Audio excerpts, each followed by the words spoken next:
Good evening. I pray that you're having a wonderful day and God has richly blessed you today.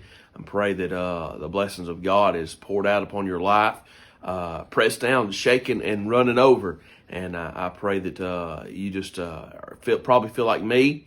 I can't wait the day that I get to hug somebody. This social distancing thing is driving me nuts, and it just makes you want to go up to a total stranger and give them a big hug, knowing that somebody said that you can't do it. So I pray that you are having a good day, and I wanted to leave you with a word of encouragement. I wanted to tell you something about who you are, and maybe something that can encourage you through a tough time and the situation that you might be in today. And you may not be down today. You may be doing pretty well and feeling pretty good about yourself, but there may come a day where you'll need some encouragement. So I want to encourage you with this word. The Bible says in Psalms chapter number 8, he says, "When I consider thy heavens, the work of thy fingers, the moon and the stars, which thou hast ordained." The psalmist is talking about God had created everything we can see, all the stars and the planets and the moons and all those things. And he made them with his, the Bible says in Genesis chapter number 1, he spoke them. He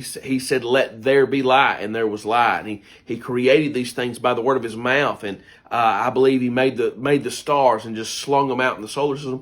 And they've always been there. All these stars, you look up and see how wonderful they are, and they haven't moved and they haven't gone anywhere. They're still in the same place as they've been for many, many years. And so God made those things. And look at what he also did. He said, "What is man that thou art mindful of him?" The psalmist asked a question. Who is man? I mean, you're talking to a God that created all this, that made everything that is. And I realize some people might struggle with the concept of God and who God is and if there is a God. But when you consider the vastness of the heavens, when you look up at the stars in the sky and see the beauty of this universe, how could you even doubt there's a God? How can you explain those things? There's just no way. It would take more faith for me to believe that all this stuff happened by chance and circumstance, that just some big coincidence that we're here today and my heart is beating in rhythm and my blood flows through my veins and all these things are happening and I can have coherent thoughts, at least I think they're coherent. You may not believe so. But all these things that we're able to do and all the things that we see, how could you not believe there's a God when you look at the heavens? And look at, he asked the question, he said, out of all the vastness of his glory, who is man that thou art mindful of him? What is he saying? He's saying God is very interested in you. He's very interested in who you are.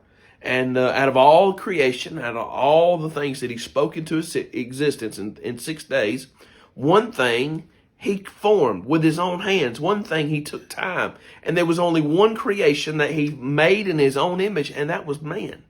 And that's you. That's me. And he's mindful of us. What does that mean? Out of all of his creation, out of all the glory, and out of all the beauty that the stars and the moons and everything has, you're more important to him. And you're very important to him. And sometimes we feel like we're all alone, and sometimes it feels like God's forgotten about us. But I promise you, you're way more important than he would ever forget about you or not consider who you are. What is man that thou art mindful of him? And the Son of Man that thou visits him. Not only does he know where you're at, but he goes with you. The Bible gives us this promise over and over again. I will never leave thee nor forsake thee. And sometimes you might have done your dead level best to get away from him, but he's never got away from you.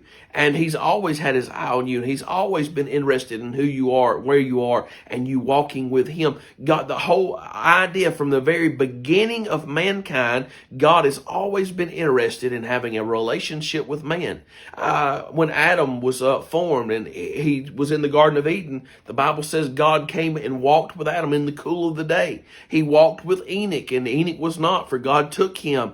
And then why do you think Jesus came and died upon the cross of Calvary? So God could have that relationship with us and walk with us in the fullness of his glory, and he wants that relationship with man. He said, "The Son of Man that thou visitest him, for thou hast made him a little lower than the angels, and hast crowned him with glory and honor. Thou madest him to have dominion over the works of thy hands, and thou hast put all things under his feet. So the next time you look up and see the vastness of the heavens, I want you to know, to God, you're more important than that. He's made you better than the stars. He's made you greater than the heavens. And I want you to know there's a God in heaven that loves you and cares about you. And I want you to know from the bottom of my heart, you're somebody. I'm glad. I may not always feel like it, but I'm somebody because God has placed his work in my life. I pray this uplifts you and encourages you, and you can go another day, another time, walk another mountain, and fight another battle with these encouraging words. We love you, and we're praying for you.